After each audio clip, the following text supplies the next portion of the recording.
Hello, welcome to Dundrell's podcast. I'm your host, Justin. Today we're reviewing Spawn Origins Collection, Volume 2.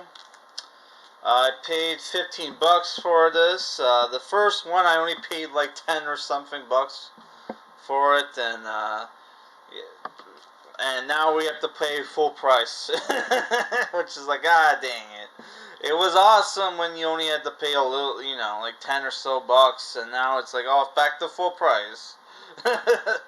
So, yeah, so this is Origins Collection 2, which collects the initial run of Spawn from the 90s by Todd McFarlane. The first Spawn volume is, I have it right here, right, which I had to reread this for this review because I didn't talk about the kind of stuff that was going on in this book. So I had to go and reread this, right? So from now on, when I review the Spawn Origin Collection books, I'm just going to spoil everything. And I just find it funny that I have like a bunch of Spawn books. Like, look, I got this. Spawn New Beginnings, Haunt, which is a Spawn book. I've got the Spawn Batman crossover with Frank Miller and Todd McFarlane, which Frank Miller worked on this book, right?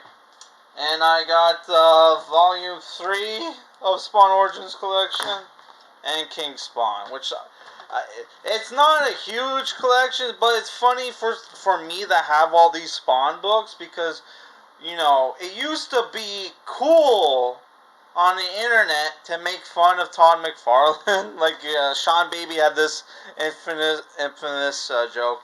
Is Bats and Chains. Todd McFarlane breaks new ground. It's like, it used to be fun making fun of Todd McFarlane. But the problem is, you have the golden rule of life, which is retro always wins. And because new comics suck so much, it's now like Spawn and Todd McFarlane are back to being cool again. It's just like, holy crap, that's insane. So yeah, this Spawn Origins Collection Volume 2 collects issues, where does it say here? It's like, here it says issues 7 through 9, 11, and 14. For some reason, it doesn't collect issue 10, and I thought, maybe issue 10 was the Batman crossover, which doesn't say on this if this is Spawn 10. So I'm assuming it was like its completely different thing. Yeah. So what's cool about this comic, this graphic novel, is that issue 8 was written by Alan Moore. Issue 9 was written by Neil Gaiman, which was a complete mistake by Todd McFarlane, because Todd McFarlane introduced a new character in that book, which is Angela. And what ended up happening, because of Image Comics law rules, that if you help create a character, you own the rights to that character. So in that issue, they introduced the medieval Spawn and Angela, right? And then Neil Gaiman, that asshole, sued Todd McFarlane for Angela, and then sold it to fucking Marvel, the motherfucker. Alright? And issue 11 was by Frank Miller, and then the rest was by Todd McFarlane. Yeah, so in issue 7, when issue 6 left off, Spawn got his ass kicked by this cyborg mercenary called Overkill, which turns out he was supposed to be Italian. I had no idea the character was supposed to be Italian, because he didn't have an Italian accent in the cartoon. Yeah. So because Spawn knows that, for people who don't know, Spawn's powers are, he can pretty much do anything, but he has a limited supply of energy that is given to him from hell, from Malbolgia. So if he used up all that energy, that's what's keeping his reanimated corpse alive. So he would die, right? So after learning that, he decides to go raid old CIA weapons cache, so he can take all these weapons, so he can fight Overkill, which people used to make fun of Spawn back in the days, like, oh, like, why does he need all these guns when he has supernatural powers? Well, if you actually read the book, it explains why he needs the guns, because he can't just spam his supernatural powers, which they introduced teleportation in this book. Yeah, so he goes to have a rematch with Overkill, and and and wins pretty, like, pretty easily, right? Which it still was a cool fight. And, like, he tears them up, man. Holy crap.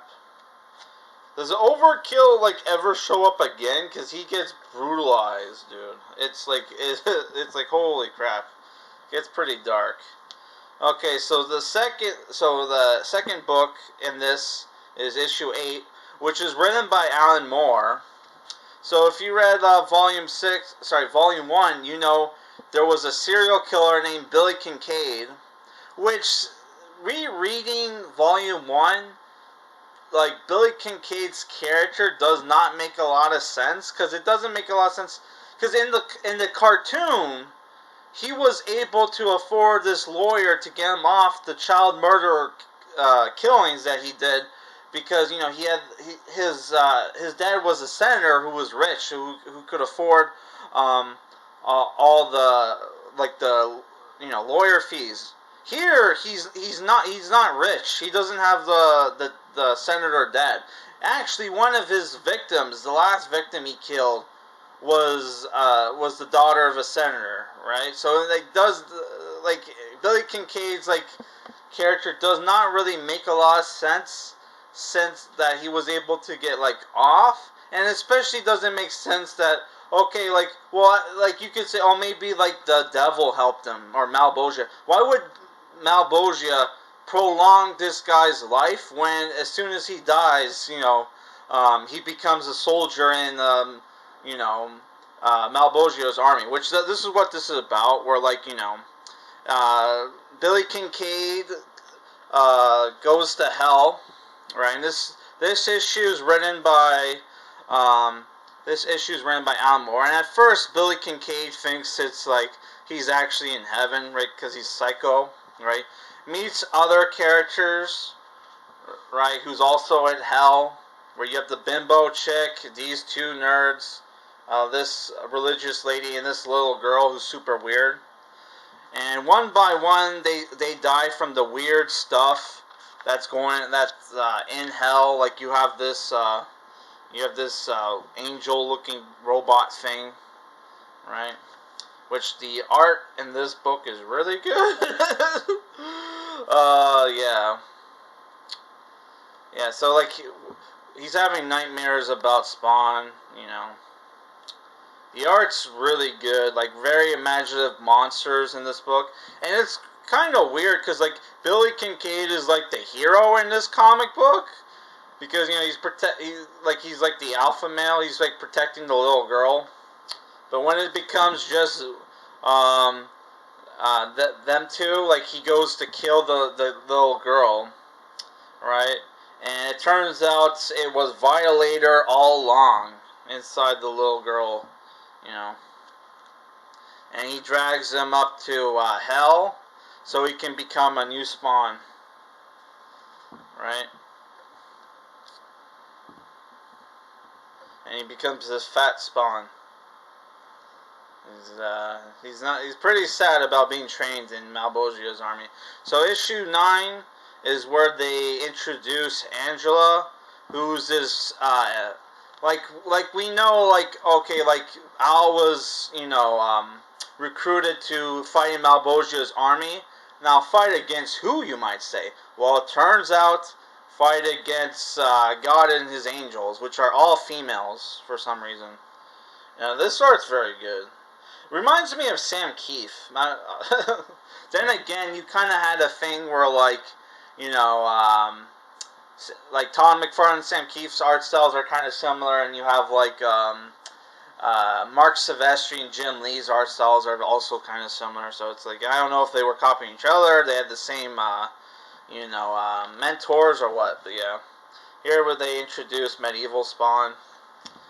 Yeah, which I think Todd McFarlane got in trouble because there's a story here where they bring back medieval Spawn, and I think he got in trouble for that.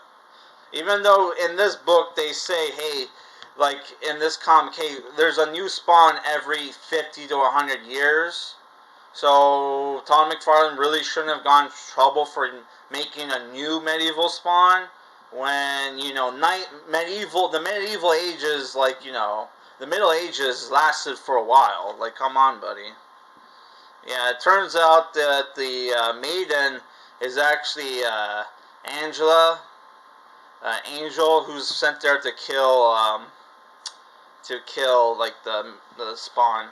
And here, that clock that was in all the early comics. Apparently, this is like a power gauge.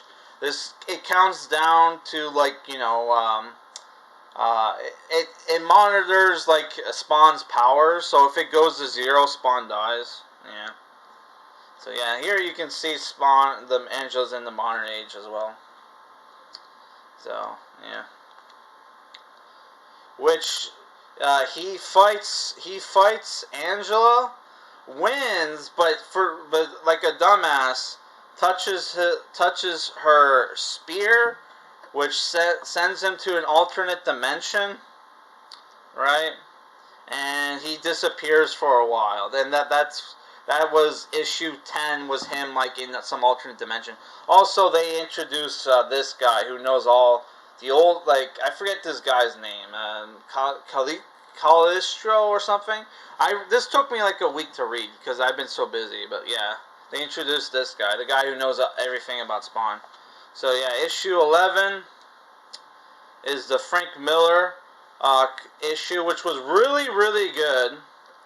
Frank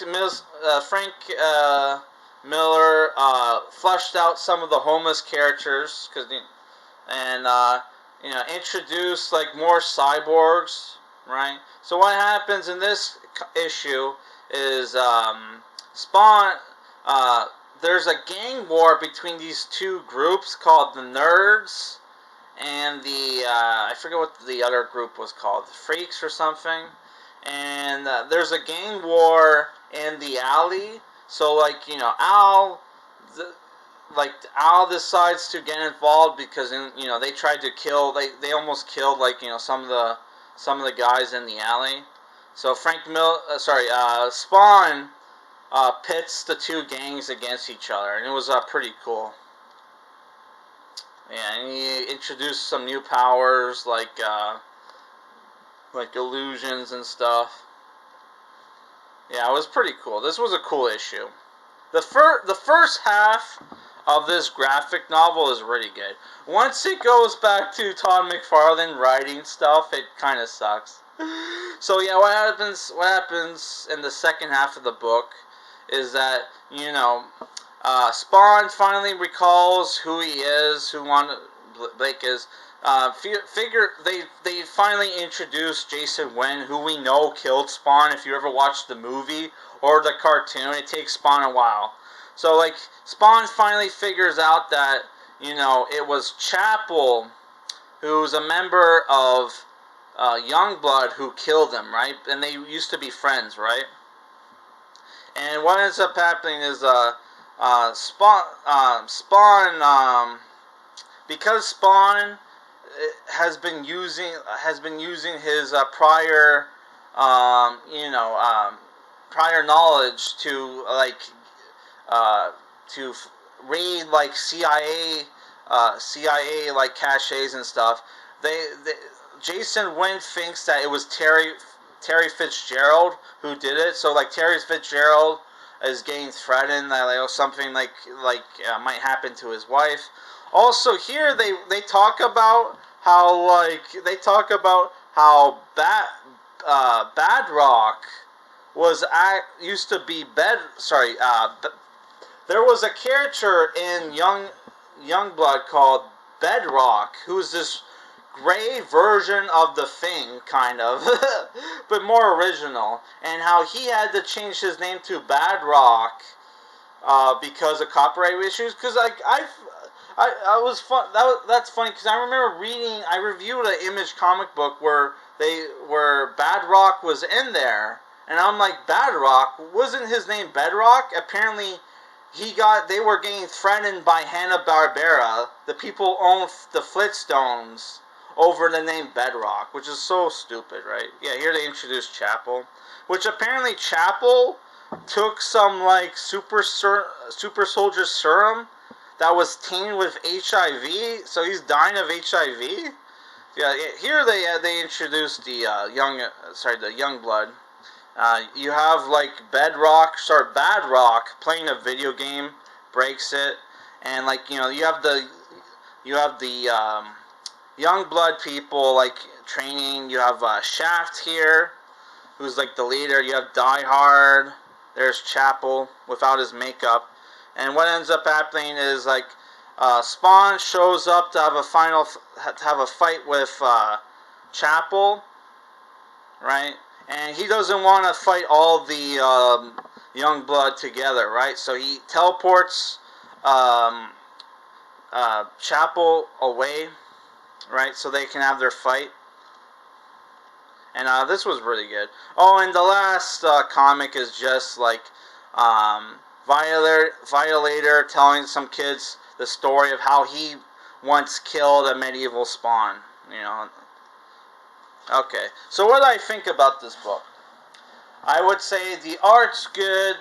If you like 90s ultra edge, super dark characters who have no problem killing people, you'll probably like this book. My problem with the book is that the first half was great, and then the second half was more of the same. But the story is finally picking up. But my problem is you have like minor characters like Sam and Twitch, who are like New York cops, and they don't really do anything with them. Other than, okay, they gave us some exposition dump on who Billy Kinkade was, right?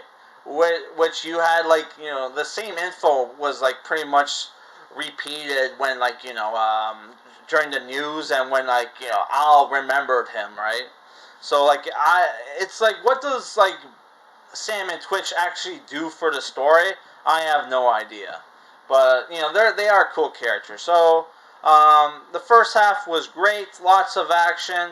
The Alan Moore story was great. The Frank Miller story was great. True comic legends, those two guys. But fuck Neil Gaiman. He's an asshole. And that comic where they introduced Angela wasn't even that great. Sorry, not even that good. But yeah, I thought this book was great. If it had kept the momentum of the first half, I would have given it like an 8 out of 10, but it didn't. So it's more like a 7.5 out of 10. But it's great to see that, okay, the plot's actually moving.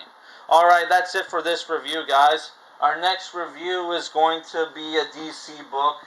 I do not have it here, but I'll tell you in the description.